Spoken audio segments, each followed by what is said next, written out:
welcome to another episode of Frightfully Forgotten Horror Movies. And we're going to bring a movie to you straight out of 1981. It's 1981's The Funhouse. The Funhouse. The Funhouse. Yeah, we were kind of thinking it's like Funhouse? No, it's The Funhouse. It was written by Lawrence Block. The only other movie he's written is the 1990 Captain America. And it was directed by the infamous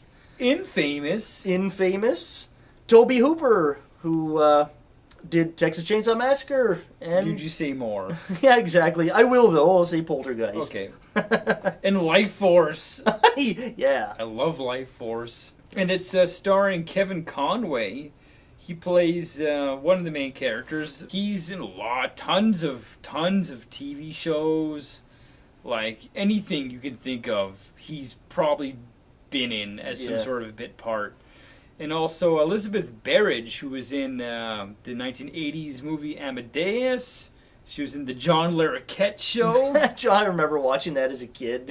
and here's, John Larroquette, Tobe Hooper. Yeah, that's John right. Larroquette did the initial voiceover for the beginning of the original Texas Chainsaw Massacre. Yeah. So there you go. Yeah. It starts off kind of like Halloween. Kind of. Yeah, well, and yeah, not Exactly. Almost. Shows the mask being put on, and you see the two eyes, with the black all around, the two eye holes. Picks up the knife and everything, and so you're wondering, like, what the hell's going on here? Is this a complete rip-off of Halloween? Goes into the bathroom where his sister's taking a shower, and then it turns into Psycho. The shower curtain opens, and his sister's screaming, and he takes the knife and just kind of touches her stomach, and it's just bends. It's just rubber. They pay a bit of homage to these movies, Yeah, I think that's exactly what it is. It's not ripping it off. It's paying homage to Yeah, I think that's what it is. Amy's taking a shower to get ready to go out with her boyfriend, Buzz. Buzz, yeah. Like, you'd never hear that name in a movie nowadays. No. Like, 1981, Buzz Works. Yeah, exactly. She gets all ready, and then she goes to come downstairs, and her parents are sitting on the couch watching TV. Her mom's a bit of a lush, drinking kind of. You can hear the dad saying, I hope you're not going to that carnival where they found all those kids dead last year, in such and such town and everything. And then she laughs it off. Oh, no, I'm not going to the carnival. Yeah. And so she gets in the car with her boyfriend, and that's exactly where they go. Go to the carnival. Yeah. And on the way, they pick up their friends, two other people. It kind of takes you back to those days. When the carnival would come to town, you'd go and smash the wacky shack up. Made the guy all mad. Goddamn kiddie ride. What are you guys doing in there? They go to Madame Zena, which is like a fortune teller. They start laughing at her, and she gets mad. She stands up, and her crystal ball falls out and rolls way far. And then it kind of just rolls back to her and right back into her hands. And she looks at him, and if you come back, I'll break every bone in your fucking bodies. A magician, the Marco the Magnificent, right? And they see a bunch of shows. Freak show, they see like the two-headed calf and a baby in a jar. And then they run into a bum lady who's kind of weird. And it's kind of exactly the things that you run into at a carnival. You run into these weird people, these bums. Someone has a spectacular idea. Yeah. Well, let's spend the night in the Funhouse. Yeah, in the Funhouse. Near the end of the night, they go on the Funhouse ride, and you get on the cart, and the guy kind of closes the handle for you, whatever, lets you go on. Is this creepy guy in a Frankenstein mask, and he is one of the main characters in the movie. You find out later. Amy's little brother kind of follows him to the carnival, and he watches him go in. Yeah. And then he's also watching the last carts come around outside. And no one's on it. No one's on them, man. It's really neat, actually. Yeah. So they hop off the cart, and the lights go off. Everything shuts off. The little robots and stuff. So there's some living quarters which they can peer into from above.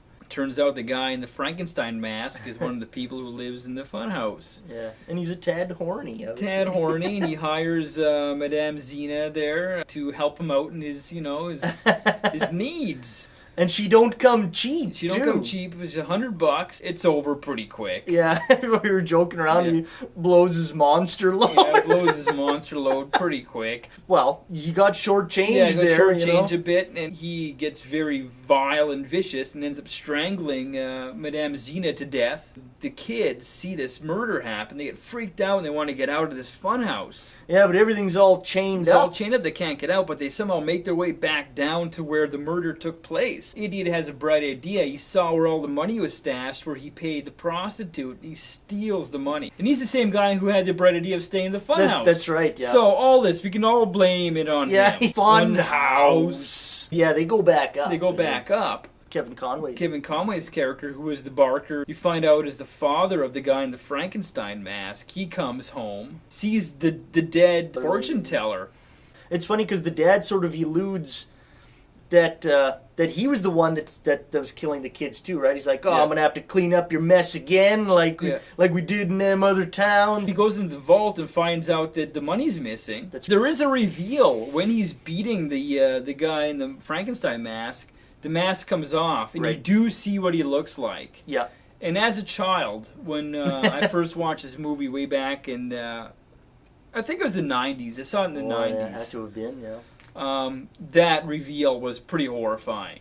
And then the same guy whose idea it is, his lighter falls out of his pocket through the grate. They see it, and it's like, there's people in the funhouse. And he fucked up 3 times, basically. Yeah. A hunt ensues. Yeah, and of course the kids start getting murdered off in the funhouse. Yep.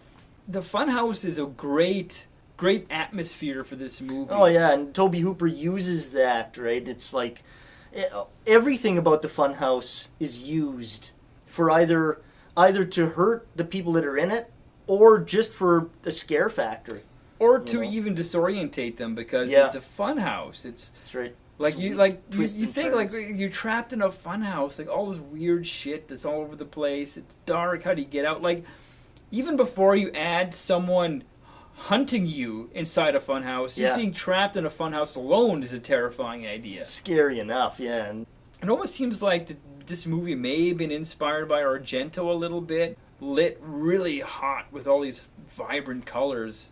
And it could just be because it's in a funhouse. True, yeah. You never know, right? But it does seem very Argento-ish in a way. Yeah, he could have inspired him. I mean, he inspired almost everybody, right? So. Yeah, Kevin Conway is really good in this movie as the barker. Like, he's really good. Yeah, and because he plays 3 characters, and alive. He's the main protagonist, I'd say. Yeah. Because he's the puppet master in a way. Like, he just tells the poor Frankenstein guy to do whatever needs to be done. Get to work. Yeah. And clear out the funhouse, basically. I think the Frankenstein mask, the one they chose, there's several, of course, there's millions probably Frankenstein masks that exist. It's like Michael Myers masks. But the one they chose to put on the guy when he's, helping people get on the rides and stuff, it's a very creepy looking mask. Yeah. And if they would have kept the mask on him the whole way through, I think it still would have worked. Because it's very scary looking mask. And he also had gloves on too, the gloves. Right? The music as well. Funhouse music. Can you get any creepier than that? Yeah, exactly. Can you get any creepier than carnival music? The whole idea of like the carnies, right? It kind of it delves into that more. That whole life of the carny kind of is like a mysterious. What happens? What do these people do? Yeah, what do these people? What do you people do here? What happens when all the rides are shut off? Yeah, and when the fun house is shut off, what happens? It's a story of what carnies might be. It's a good story, right? Yeah. So if you're a fan of, Texas Chainsaw Massacre, and of course John Larroquette. You must be a fan of John Larroquette to like this movie. Definitely check out Funhouse if you haven't seen it. It's an 80s classic. Oh yeah, it's a fun movie. That needs to be seen. For any kid, any age, even now, I think if you see it at 10 years old or something, it'd creep you out. It'd still stand up, and it'd still really creep the shit out of you. It got me. I watched it the first time. I didn't watch it again for years. Yeah, me too. It's exactly right in that era of slashers, 1981. Check it out. And then go visit your local carnival. That's right, yeah. and spend the night in the Funhouse.